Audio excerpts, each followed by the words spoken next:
কথায় আছে সবকিছু সীমা থাকে,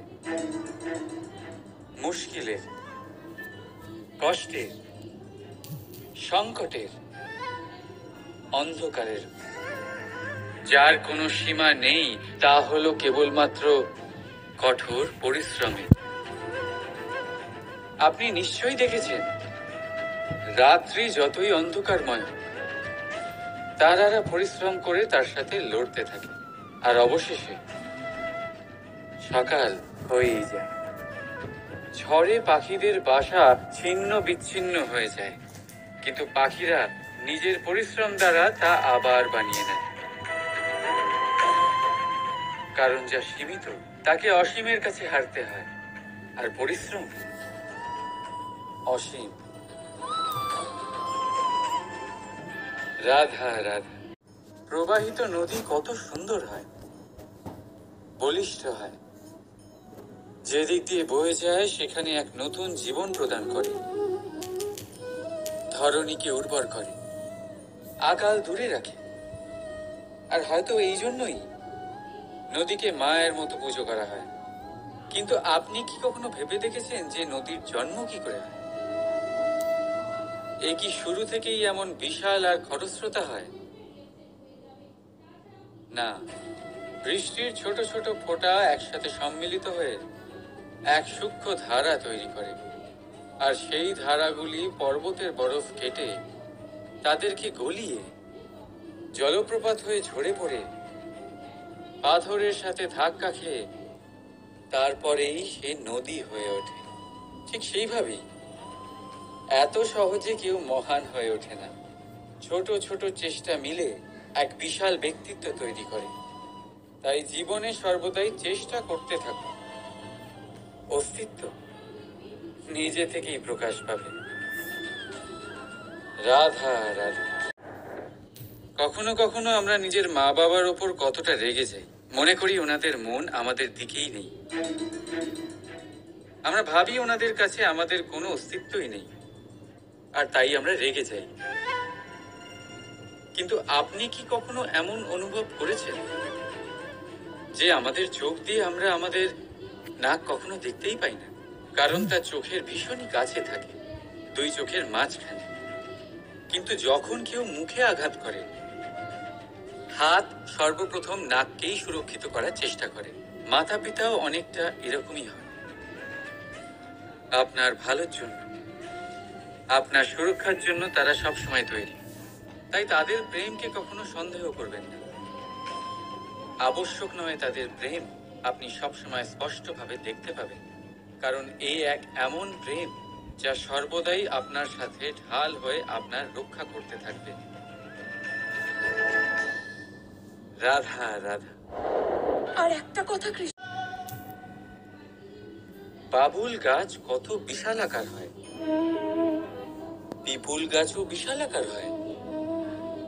কিন্তু আপনি কি কখনো ভেবে দেখেছেন যে কেন বাবুল গাছ কেটে তা ব্যবহার করা হয়, আর কেনই বা পিপুল গাছকে পুজো করা হয়? এই জন্যই, কারণ পিপুল গাছ তার নিচে বসে থাকা পথিককে ছায়া প্রদান করে, নিজের ডালে অসংখ্য পাখিদের আশ্রয় দিয়ে থাকে, কাউকে কাঁটা ফুটিয়ে দূরে সরায় না, বরং তাকে শীতল ছায়া দিয়ে তার ক্লান্তি দূর করে। এই সংসারে যদি আপনি সম্মান পেতে চান, তবে পিপুল গাছের মতোই হতে হবে। কিছু দিতে শিখুন, আনন্দ, সুখ, শীতলতা দান করতে শিখুন। আর কাঁটার মতন কাউকে কখনো কষ্ট দেবেন না। সম্মান স্বয়ং হেঁটে আপনার কাছে আসবে। আর মন প্রসন্ন হয়ে বলবে, রাধা রাধা। আমরা সকলেই মনে করি যে আমাদের জীবনে কখনো কখনো কোনো না কোনো স্থানে প্রেম হয়েই থাকে। সেটা মাতা পিতার আর সন্তানের প্রেম হোক, জ্ঞানীর জ্ঞানের সাথে হোক, কোনো শিল্পীর নিজের শিল্পের সাথে হোক, ইত্যাদি ইত্যাদি। কিন্তু বাস্তবে এটা কি সত্যি প্রেম? মোহও তো হতে পারে।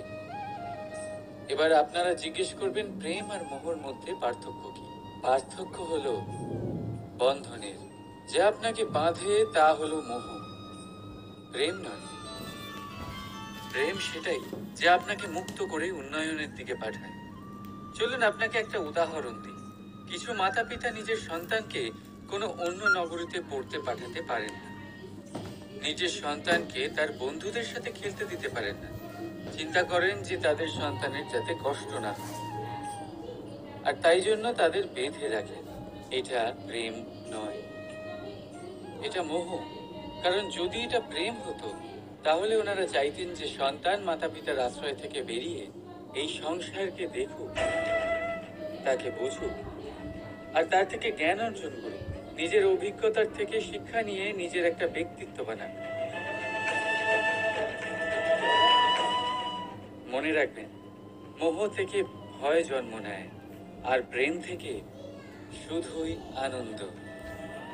সেই কারণে বাঁধবেন না, মুক্ত করুন, কারণ এটাই প্রেম। রাধা রাধা। এই সংসারে সম্পর্ক অত্যন্ত গুরুত্বপূর্ণ।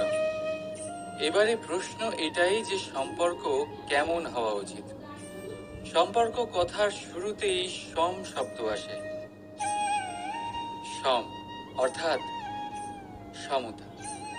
তাই কারোর সাথে সম্পর্ক পালন করতে গিয়ে এতটাও নিচু হবেন না যে ওঠার জন্য কারোর সাহায্যের প্রয়োজন পড়ে। মনে রাখবেন, যে ছোট করতে চায় সে কখনো সম্পর্ক পালন করতে পারবে না। সম্পর্ক তার সাথেই বাঁধুন যে আপনাকে সমান মনে করে, আপনাকে সম্মান করে। কারণ সম্মান দ্বারাই সম্পর্ক স্বীকৃতি পাবে আর সমৃদ্ধ হবে। রাধা রাধা।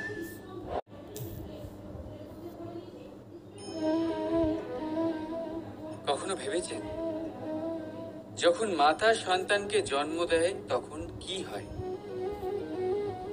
9 মাস গর্ভে ধারণ, প্রসবের তীব্র যন্ত্রণা, যে যন্ত্রণা এতটাই ভয়ানক হয় যে মনে হয় সন্তানের জন্মের সাথে মাতারও এক নতুন জন্ম হচ্ছে।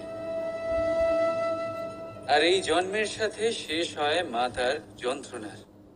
কিন্তু যদি আপনি আপনার দৃষ্টিভঙ্গি পাল্টে দেখেন তাহলে আপনি বুঝতে পারবেন যে এই যন্ত্রণার অন্ত এক অপার আনন্দের প্রারম্ভ। প্রারম্ভ সন্তানের, আর সন্তান মাতা পিতার জন্য সুখের প্রারম্ভ। জীবনের সাথে এটাই হয়।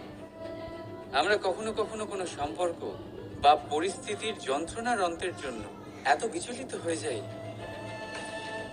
যে সেই আনন্দের প্রারম্ভ আমরা দেখতেই পাই না। মনে রাখবেন, যন্ত্রণা আনন্দের প্রারম্ভের লক্ষণ মাত্র। রাধা রাধা। যদি আজকে আগুন কি করে? জ্বালায়। সেটা কাঠই হোক, কয়লা হোক, বস্ত্র হোক, যাই আপনি আগুনে দেবেন তা ভস্ম হয়ে যাবে।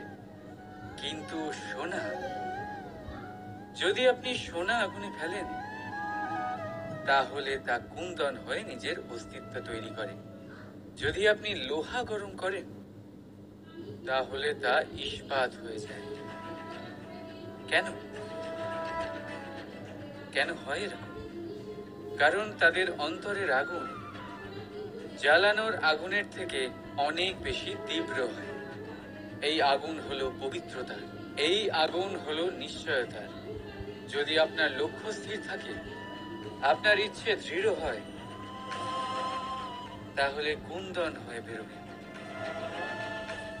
ইস্পাত হয়ে বাঁচবেন, অন্তর থেকে শক্তি পাবেন, আর কেউ আপনার সাথে কোনো অনিষ্ট করতে পারবে না। রাধা রাধা। মানুষের জীবন কি? আপনি বলতে পারেন জন্ম আর মৃত্যুর মধ্যেকার সময়। আর মৃত্যু কখন হয়? যখন মানুষ শ্বাস নেওয়া বন্ধ করে দেয়, হাত পা নাড়ানো বন্ধ করে দেয়, ভাবা ছেড়ে দেয়। এমনটা নয়, মানুষের অন্তর, তার মৃত্যু তখনই হয় যখন তার অন্তরের করুণা শেষ হয়ে যায়। করুণা সেই ভাব যা মানুষকে মানুষ করে তোলে, যা এক মানুষকে আরেক মানুষের কষ্টে তার প্রয়োজনীয়তা অনুভব করে, আর সেটাই তাকে শক্তি দেয় অন্য কাউকে সহায়তা করার জন্য, তাকে পাত্র করে এই সৃষ্টির নিয়ন্তা হবার জন্য।